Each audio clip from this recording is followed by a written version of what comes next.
Assalamualaikum warahmatullahi wabarakatuh. Saya akan menyampaikan apa itu teknologi nuklir kaitan dengan pertanian secara umum. Nanti kalau Bapak Ibu sekalian tertarik lebih lanjut, kita bisa melakukan diskusi apa itu nuklir, apa manfaatnya, dan lain sebagainya. Dalam jangka beberapa menit tentu saja tidak cukup untuk menyampaikan suatu kegiatan pemanfaatan iptek nuklir secara luas di dunia, tidak hanya pertanian, peternakan, bahkan juga bagian-bagian tertentu juga di pengawetan makanan, di pangan. Nah, tapi bagaimanapun juga, moga-moga ini bermanfaat untuk rekan-rekan semuanya. Apa sih iptek nuklir? Mungkin ada yang selalu mengaitkan itu dengan bahaya radiasi.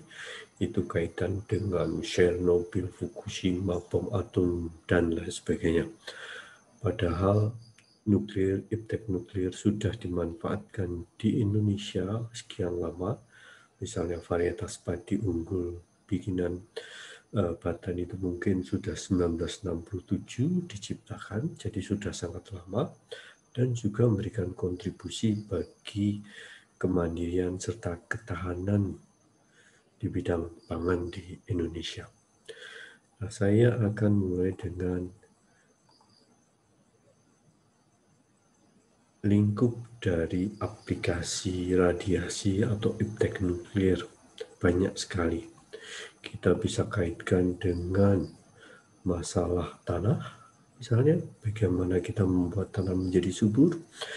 Masalah tanaman, kita bisa menciptakan berbagai varietas padi unggul, pisang tahan hama, fusarium misalnya, kedelai, atau juga kaitan juga pengawetan mangga, buah, rendang, dan sebagainya. Termasuk untuk ternak.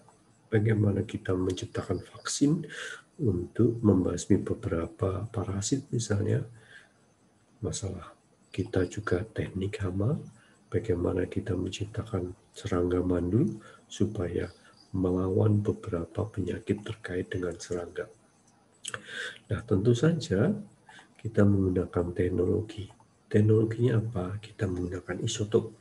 Bagi rekan-rekan yang pernah belajar di SMP, SMA, pernah apa itu isotop sih? Isotop adalah bagian dari satu unsur yang punya keunikan masing-masing yang disebut sebagai isotop. Dan juga pakai radiasi. Ada sinar gamma, sinar beta, sinar alfa, dan sebagainya. Dua cara ini dipakai untuk bisa membuat varietas padi, bisa membuat makanan ternak yang bagus, bisa melawan hama, dan juga bisa untuk mengawetkan makanan. Nah, prinsipnya seperti apa? Seperti dilihat di sini. Jadi, ada sumber radiasi, namanya sinar alfa. Yang atas itu alfa, ada beta, dan ada gamma. Masing-masing punya daya tembus. Kalau alfa hanya bisa menembus, tidak bisa menembus kertas, alfa. Tapi beta bisa. Nah, kalau gamma bisa menembus kertas, bisa menembus aluminium, bahkan sebagian kecil bisa menembus timba. Tentu saja ada yang lain, ada neutron, tapi kita tidak bahas di sini. Nah, inilah radiasi. Tapi juga ada isotop, itu bisa isotop yang radioaktif maupun isotop yang tidak radioaktif. Itu disuntikkan di suatu tanaman, sehingga kita bisa mengetahui sifat-sifatnya, gerak-geriknya, arah aliran dari si perunut tadi, sehingga kita bisa mengetahui karakteristik dari tanaman sebagai contoh. Ini adalah salah satu prinsip pemanfaatan iptek nuklir. Nah, ini alat-alat ya yang ada di pasar Jumat, namanya Gamma Cell 2000. Itu adalah di dalamnya ada sumber yang bisa memancarkan sinar gamma. Kemudian di situ mungkin diberi sampel, entah itu benih tanaman atau sampel-sampel yang lain untuk merubah sifat-sifatnya. Dan juga ada yang lebih besar, ada di Serpong, gedung iradiator gamma merah putih yang diresmikan tahun 2017. Jadi ini semi komersial, bisa dimanfaatkan untuk beberapa kegiatan, misalnya buah mangga mau di iradiasi, atau misalnya rendang dengan jumlah yang besar, atau misalnya bubuk cabai dan lain sebagainya. Nah, sekarang kita berbicara prinsip pemulihan tanaman. Prinsipnya bagaimana sih? Apa sih tujuannya? Kita ingin tanamannya tahan hama. Misalnya, kita ingin juga rasanya lebih enak. Ya, gimana kalau digabung tahan hama dan rasanya lebih enak? Maka dengan cara kita lakukan iradiasi terhadap bagian dari tanaman tersebut. Bagian tanaman itu bisa benih tanaman, stek, atau bahan kultur jaringan, diradiasi di sini, ya. Tentu saja radiasinya sangat rendah dan aman menggunakan alat gamma cell. Kemudian dia mengalami mutasi M1-nya sebagai bentuk mutasi awal, kemudian kita pilih, kemudian jadilah kita dapatkan juga M2. Setelah M2 kita pilih lagi, kita seleksi sampai MN, dan akhirnya kita dapat M4 lah menjadi galon mutan harapan. Ya, awalnya hanya diradiasinya di sini saja. Jadi nanti galon mutan harapan diuji galon tersebut untuk daya adaptasi, ketahanan terhadap hama dan penyakit tanaman. Kemudian nanti baru Kementerian Pertanian bisa menerbitkan sertifikat untuk varietas baru. Inilah konsep dari penggunaan radiasi. Jadi apakah setelah di sini, setelah jadi varietas baru itu mengandung radioaktif? Tidak, karena yang diradiasi di awal saja. Dan itu pun di M1 sudah nggak mengandung radioaktif, apalagi M2 dan seterusnya.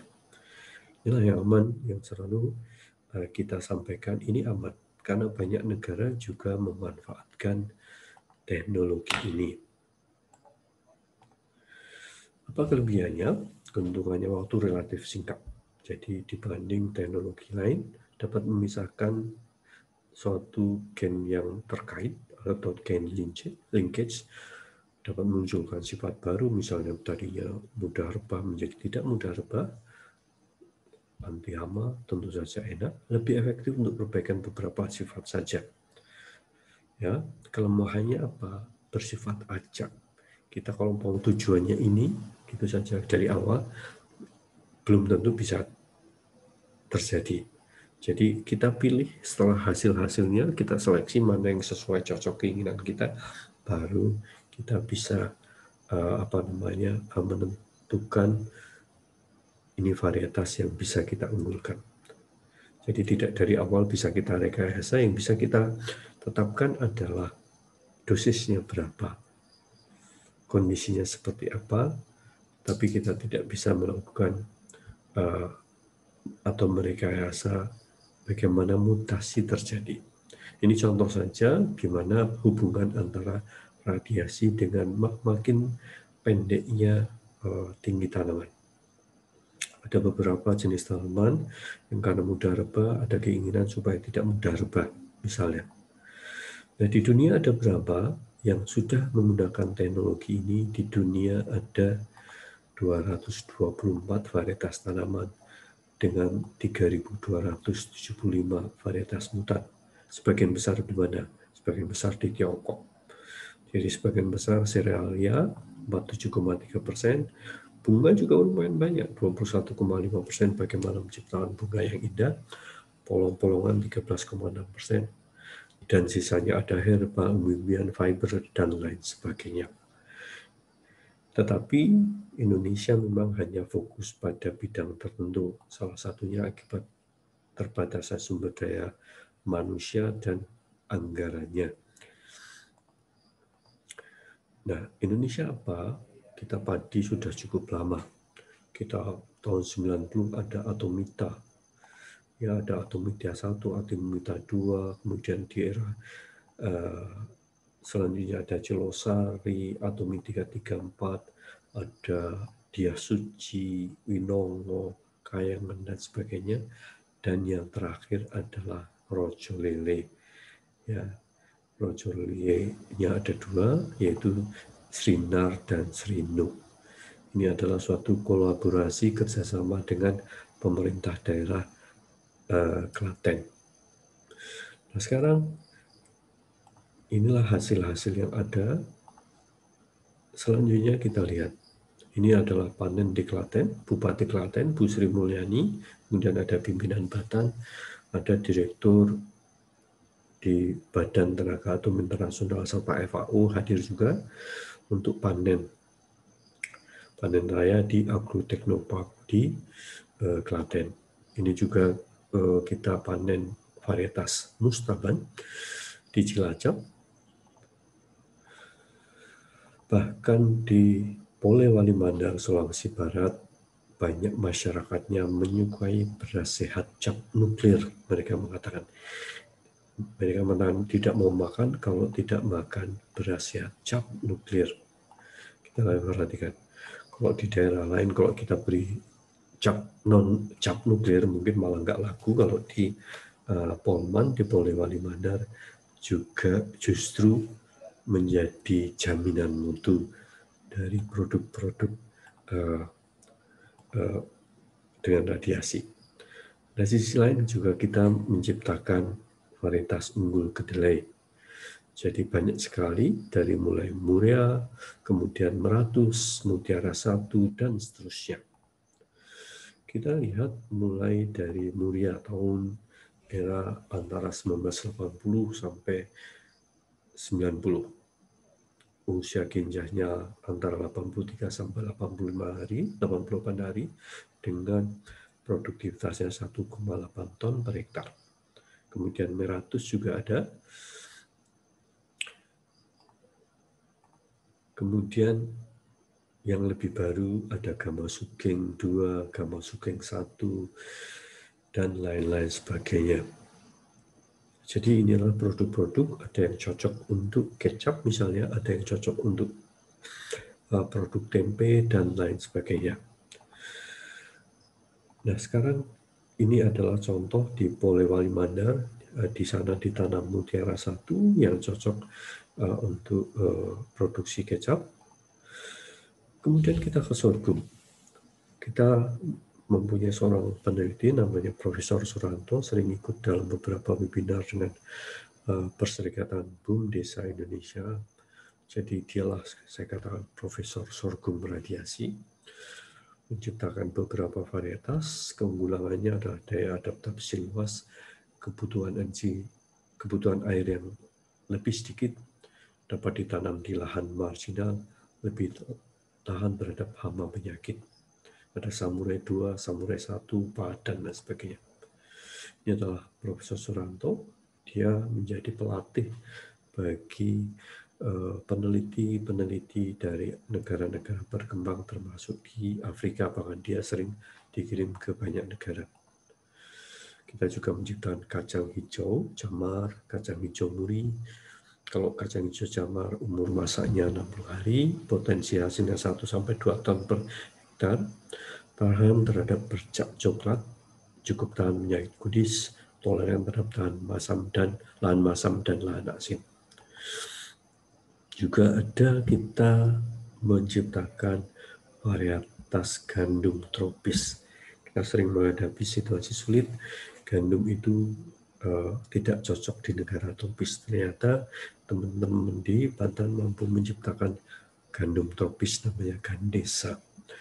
Tahan terhadap penyakit karat dan moderat terhadap hawar daun, serta adaptif pada daerah dengan ketinggian di atas 1000 meter di atas permukaan laut.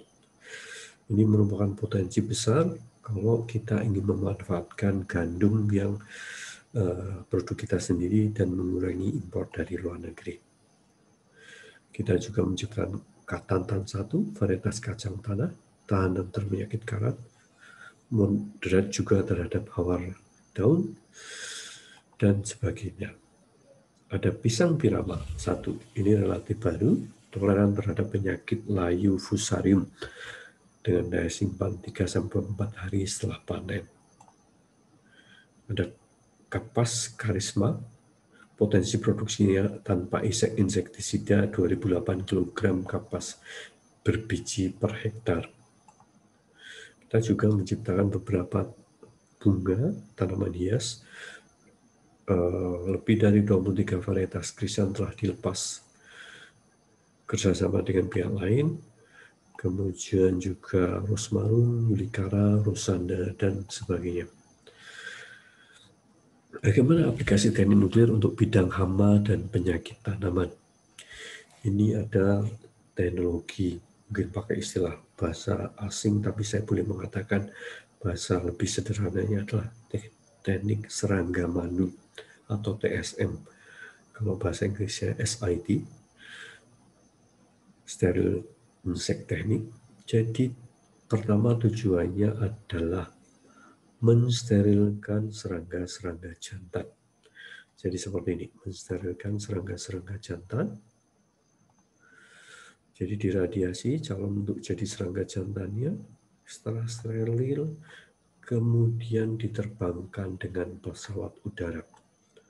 Disebar di area sangat luas, maka nanti serangga jantan akan kawin dengan serangga betina yang ada di lahan luas tersebut.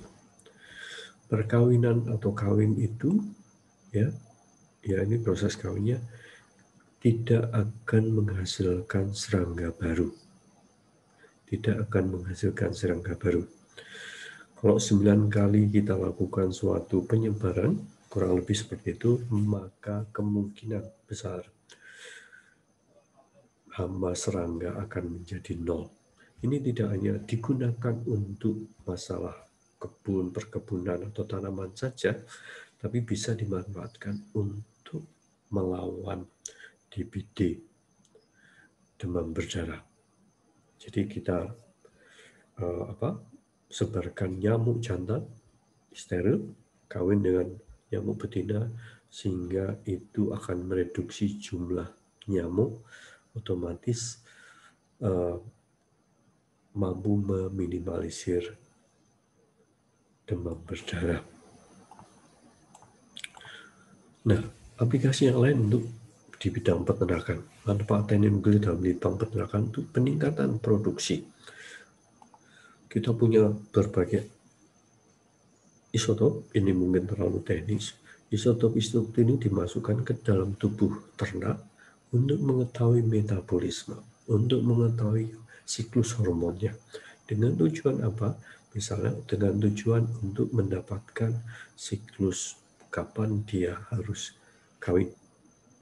Bagaimana juga menciptakan makanan berbasis pada apa yang kita masukkan ke dalam tubuh mereka, apa makanan yang cocok, komposisi apa yang bagus untuk mereka. Nanti saya akan tunjukkan. Nah, dengan teknologi nuklir, dengan radiasi, maka dalam masalah kesehatan ternak kita bisa menghasilkan vaksin radiasi. Dan juga tentu saja kita bisa menghasilkan termasuk pakan.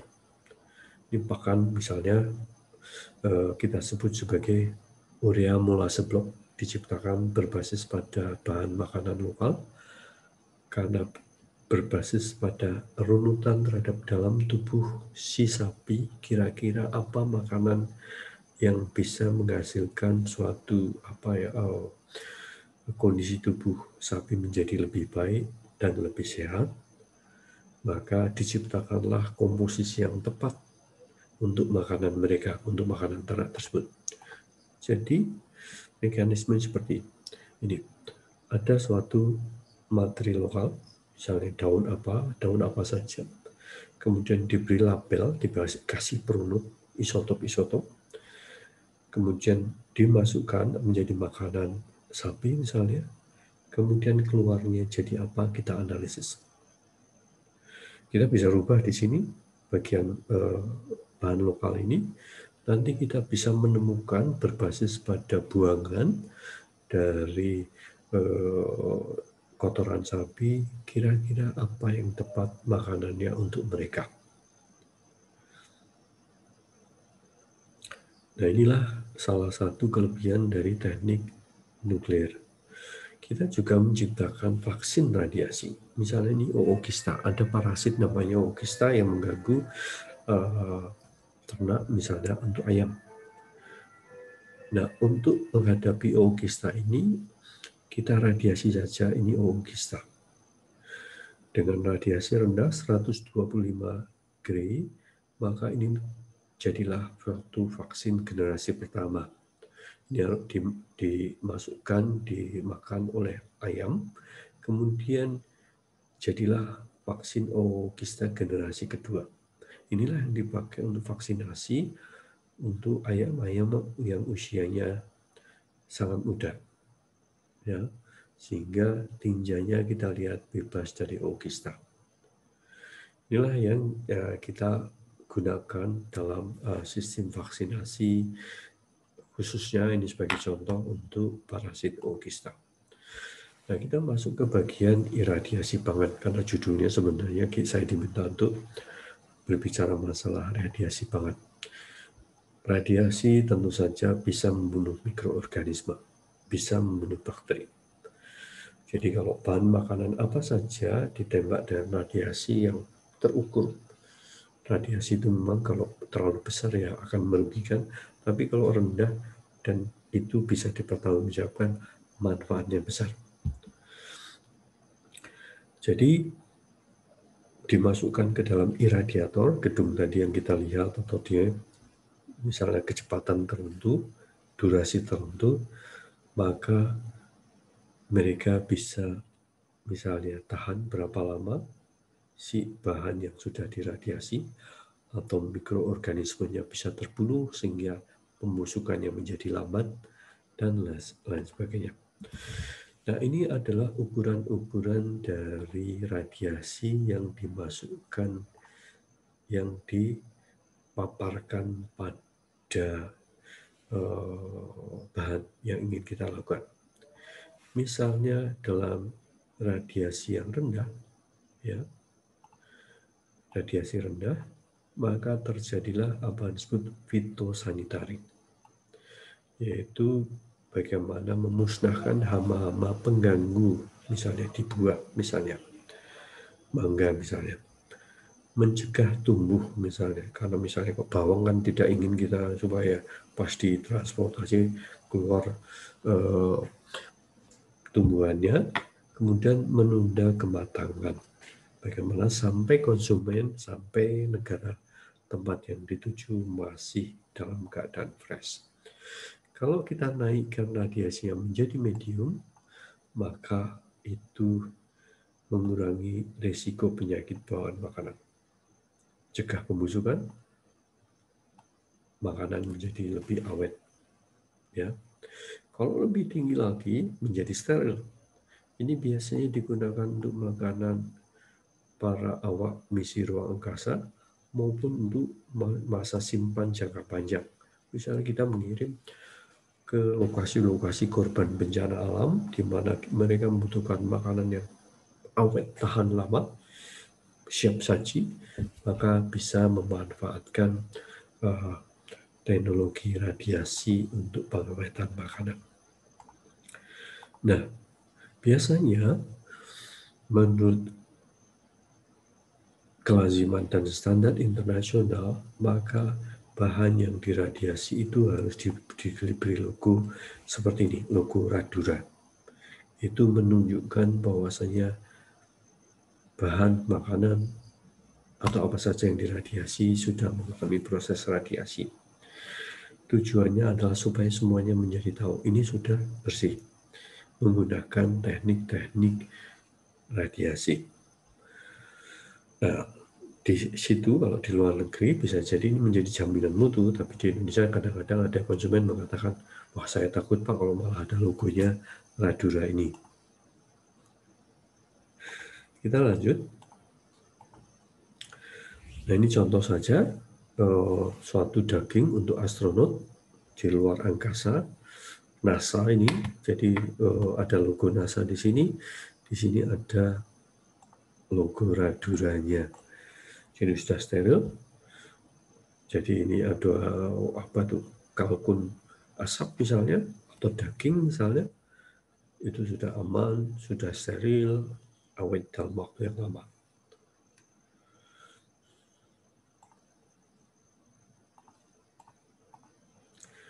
Nah, inilah proses radiasinya.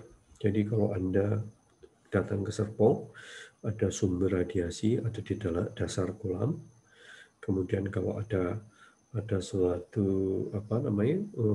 sampel rendang dilewatkan, tidak dimasukkan ke dalam kolam, hanya dilewatkan di luarnya, maka dengan kecepatan tertentu dia mendapatkan dosis terus nanti keluar. Jadi dia berputar mendekati dengan kecepatan yang sudah diatur sumber radiasi. Biasanya ini adalah sumbernya namanya Cobalt 60. Nah, ini contoh dari guava, Mexican guava, harganya $3 ini ya. Ini juga sudah diberi logo Radura. Produksi Meksiko, mungkin dijual di Amerika Serikat. Banyak juga produk-produk kita yang dijual ke luar negeri menggunakan teknologi iradiasi.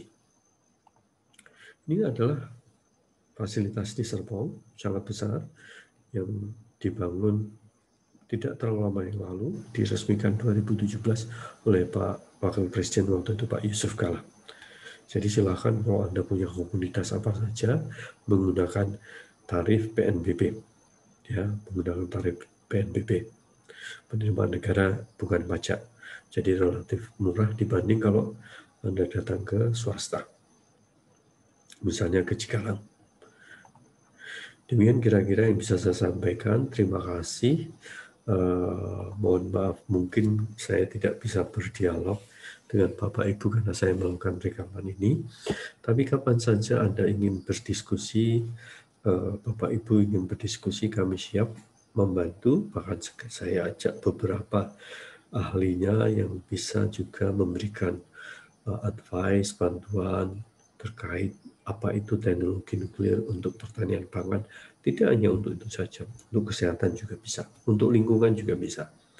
Tapi tentu saja Batan bukan suatu lembaga swasta, bukan komersial. Jadi apa yang kita lakukan adalah membantu Bapak Ibu semuanya. Paling yang bisa digunakan hanya tarif PNBP saja. Demikian, terima kasih. Wabillahi taufiq wal hidayah. Assalamualaikum warahmatullahi wabarakatuh.